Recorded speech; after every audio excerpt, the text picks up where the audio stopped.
Let's kick off, Don, with you and the 6 months that's evolved since your departure from Daniel Dubois and training Daniel Dubois. When you look at the split and the circumstances in which you departed from training Daniel, how do you reflect upon it? Well, obviously, time's a healer. I've examined everything and I've digested it. I've accepted it. There is no right way to leave something. Yeah, and it's not my plans. But when things happen, like I said, I've had enough time. Was it a massive disappointment to you? Well, most definitely, yeah. Yeah. Do you feel it was unjust? Yes. Why was it unjust? Because, you know, like I said, as human beings, we plan. I had my plans for myself, for Daniel. Yeah. Always looking after people's best interests. Yeah.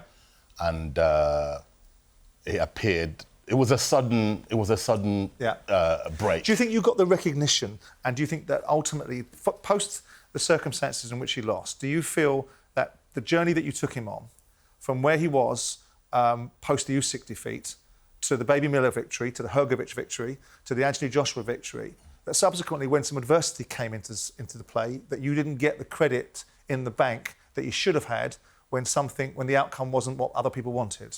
Credit, if I don't mind me asking, credit from who? Whoever made the decision to dispense with your services. That's up to them. Whether. But I'm asking you because you spoke to me and you spoke at the time, and I didn't agree with you at the time, but I understood why you did it. You took people to task about the lack of recognition you got inside the sport. Mm-hmm. You had the hump with Gareth A. Davis, which I can understand, quite frankly, but you were unhappy about the fact that you constantly seem to have been diminished by other people and never given an opportunity. Mm-hmm. Here you are. You take Daniel to the heights of beating Hrgovic, beating Anthony Joshua, where he was only there to anoint Anthony Joshua in lots of people's minds. Mm-hmm. And yet, when it comes round to Daniel not being successful, you appear to be, in part, the scapegoats. So that's why I'm saying, do you feel that at that moment you should have got more recognition for your achievements, and that should have been currency to carry you past any obstacles that people thought that you might have had to carry him forward? I think, looking back at what you just asked me, privately, Daniel's father in particular, he recognised what I've done for Daniel and the father. And I too recognise what they done for me as a coach. So it's a mutual thing. Yep. Like I said, it was a sudden ending, and that doesn't sit well with me in the way that it ended. I haven't got this entitlement that I must be Daniel Dubois' coach. No, fair enough. But the timing of it, when 48 hours prior to me being dismissed, sacked, the conversations I was having with Daniel's father didn't suggest. Indications of that? No, that's the only thing that doesn't sit well with me. But like I said, I've digested it, I've acknowledged it, accepted it, processed it, and I've accepted it, and life moves on. Yeah. We had Sam Jones on the show last week, who is obviously part of a new management structure for Daniel. Have a listen to what Sam had to say, and we'll talk to you off the back of it. Have you established order in the space? It's not, honestly, I promise you, it's not about establishing order, it's about, it's not going to happen again. They did it before the AJ fight. It worked. He looked $1 million. Happened in the Usyk fight. It didn't go to plan. It was the wrong thing to do. Everyone, we just all signed up for that, are they? We just move. Everyone's on that page. Yeah, it's just, on the page. It's not going to. It's not. I think you'll see a more. There'll be no big entourages. Same conversation's been had where you say, listen, let the trainer be the trainer, let the manager be the manager, and you be the father, because sometimes his father's involvement overturns the manager or the trainer. I think that's blown out of proportion, honestly. I think that... It's not blown out of proportion, No, I do. But it's not, though. When we've discussed opponents now going forward, it's all of us together. It's all of us together. Yeah. Obviously, Tony being a huge part. I get that. Listening to that and seeing an interface being brought in to some extent, do you wish, in part, when you were training Daniel Dubois, that you were the beneficiary of a new structure or a Sam Jones being part of an equation that might have been a filter for certain things? There's nothing. I can categorically look at you in the face, yourself. There's nothing that Sam Jones is going to change. When he said that there's going to be no more gatherings, there's not when we get given a fight, we will sit down and discuss. This is what we've always done. This is what every outfit does. So I don't see anything. Was there an interface? Do you mean? I know Don's being perhaps magnanimous, or he's actually saying what he thinks. I'm saying what I think. I always speak my mind. But when we looked at the time, we all felt that it was harsh, didn't we? That Don had gotten the sort of the rap for it. We are, you know, when you came in the studio and we talked about the party, and I don't need to rehash the party. I think everybody, to a man, knows that having a party before a fight, depends how many people were there or not, doesn't make any difference, is going to be a distraction. Did you get the impression at the time, Paul, that you felt that Don was unfairly treated and should have got a bit more currency out of the outcomes that he created in part with Daniel? Yeah, absolutely. But I think I said at the time, and my attitude to it is still the same thing. It wasn't Don's fault that he lost. It wasn't tactically why he lost. It was, in my opinion, mentally, and he lost to a better fighter. No, forget what. It's not an agenda. Forget what points and arguments I've had about Dubois in the past. He's lost to Usyk. Usyk's a quality, unbelievable fighter. So Usyk has beat everybody else. He's beat everyone twice. So there's no shame in it at all. The manner of the defeat, especially in the first fight, that was on Daniel. That's not on the training team, in my opinion. The reason when you lose, a lot of trainers do it. I've left trainers in the past. I've left trainers where I felt it just wasn't working for me. I've left trainers because I had to leave the trainer because of politics and things like that. Billy Graham at the very start. Not what I wanted to do, but it happened. But when a trainer gets fired, dismissed, sacked, whatever you want to call it, right after the fight, it's usually because that's the scapegoat, but it's not technically always the trainer's fault. A lot of the time, sometimes the fighter's been waiting to do it. I don't think that was the case this time. And I do think it was quite unfair, and I'm not just saying it because Don said that in the past. Did you ever have the conversations with the father after the events about the gatherings, the parties, whatever you want to call it, before? Because that was obviously the big talking point here, and whether it was right or whether it was wrong, and he's done it in the past, and this one seemed to be much bigger and more of a party sort of atmosphere. Did you ever have a conversation with the father afterwards, asking why and if that could be removed moving forward? We didn't get to that. If you remember, we lost the fight. They went on holiday. They came back from holiday. We didn't even have the opportunity to gather together to discuss what's next. What debrief? Yeah, we didn't. Okay, so that never came up because it never happened. Yeah. Can I ask you? I mean, I know you're sort of tiptoe through this, perhaps diplomatically, Don. I always do. Yeah, well, we do and we don't we? Sometimes you'll be direct to the point. Sometimes you'll be a bit courteous because the conversation is weighted towards his father. And there's a lot of conversations that we've had. You've worked with Stan. You know what his thought processes are.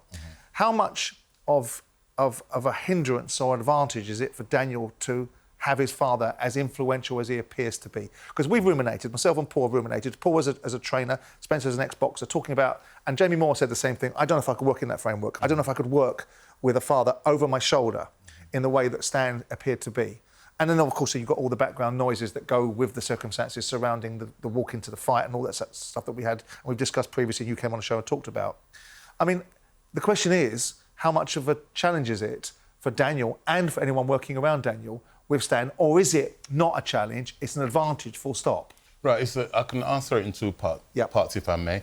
The positives of Daniel's father being involved in his son's career far outweighs the negatives. In what way? I'll break it down to you. Please. Right.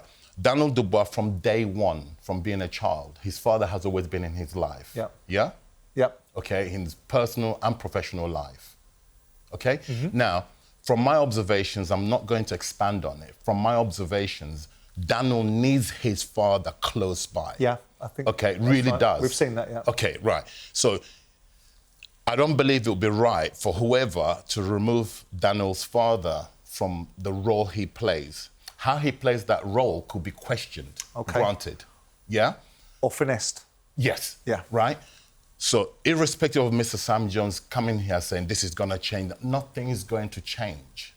I dare him. Stan Dubois will always play his role and call the shots. But let's be fair to Sam, right? And it's difficult to be fair to Sam. I'm being very fair. I'm saying let me qualify why I say let's be fair to Sam. What he was talking about was parties and gatherings and things of that situation. That sort of stuff has been universally accepted, is not going to be repeated. Right. And if I may be bold, Dom, I think you were being diplomatic And I also suggested to you, you should be diplomatic in the last show, when you talked about the fact that this party worked for the first set of fights. Well, it did. And it didn't work for the second. Scale and circumstance and opponent are probably equally as prevalent in the conversation. Correct. And you won't agree with parties and gatherings being part of a staple diet, will you, as a boxing trainer? Of course not. Let me expand on that as well, Don. Like, so when a certain situation happens in a fight, and we saw what happened there round 5, Alexander Usyk tagged him, he went over, there was a question mark on whether he could have got up, he could have continued or not. The eye line focus was on his father. He was looking at his father, and he was looking at response, like looking for instructions from his father. That's what he's Will that used ever to. change?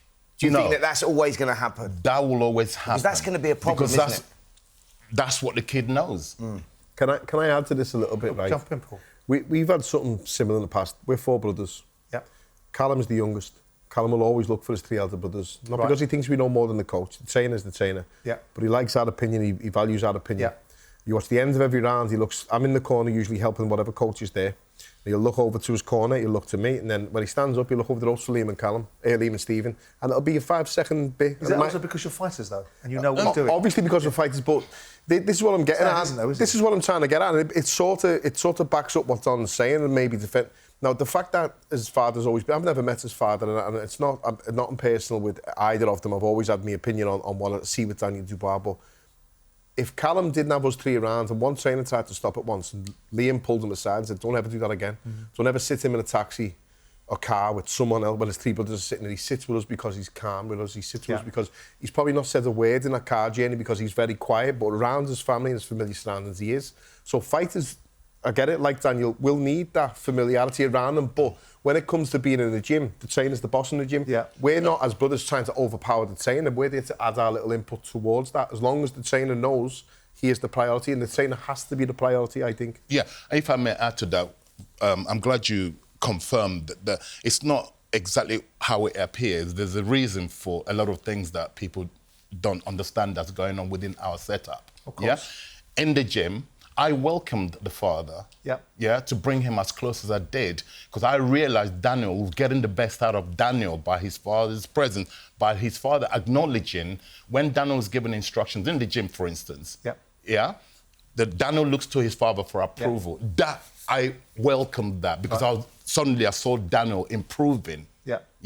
So why would I not encourage that? It's not. It's not my ego in the way of losing control. No. It went against us this time, hence why it's been highlighted. When it worked for us, for the Miller fight, let's go back to the Miller fight. I'll rewind it for you.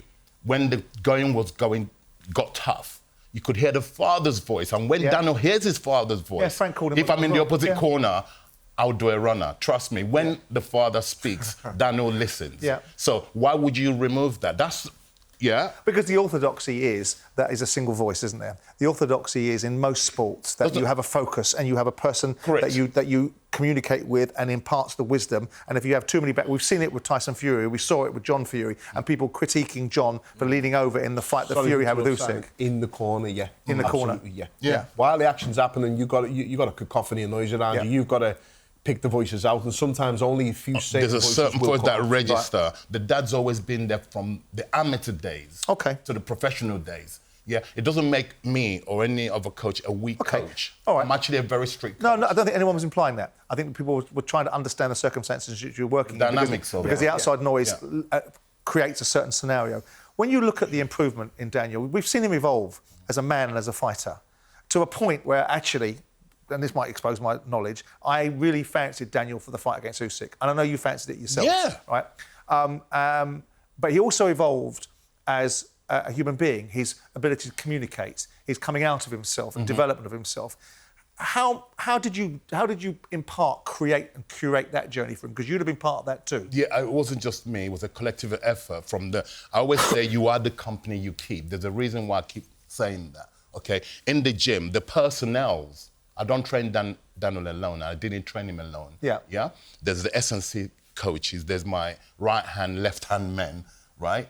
There's the father. We were all harmonious, the whole family. I was really excited at one point of what we were creating, when you see Daniel getting the results. But you was instrumental, Yeah. because I see it firsthand, Yeah. and you was instrumental in developing the kid, not just in the ring, but outside of the ring as well. You was you was playing a prominent part in that, and I think that reflected on his performances. 100%. I recognise that I'm an older person. I've got a lot of experiences. Yeah. Away from boxing, I've got a lot of experience in other things. Life experiences, yeah. Yeah. So I was able to fuse everything together, park my ego to one side, yeah? Even the father, one day he'll come and say himself, he's acknowledged me personally to say, you are a special human being, Don, okay? You're the smart one that brought me closer to my son. You're going to get the best out of my son. Such conversations was had. Sorry to interrupt you, Don, but again, I mean this in a friendly way. I like Derek. I've got a lot of time for Derek. You handled Derek when he was an absolute head the ball in the past. Correct. When he was I have that ability, yeah. Or you were the one who kept Chisora in check and got a lot out of Chisora. I have the ability to connect to these guys, yeah, and to get the best out of them. I have that ability. It's widespread within my setup. And that's a good skill set, and it's a valuable skill set.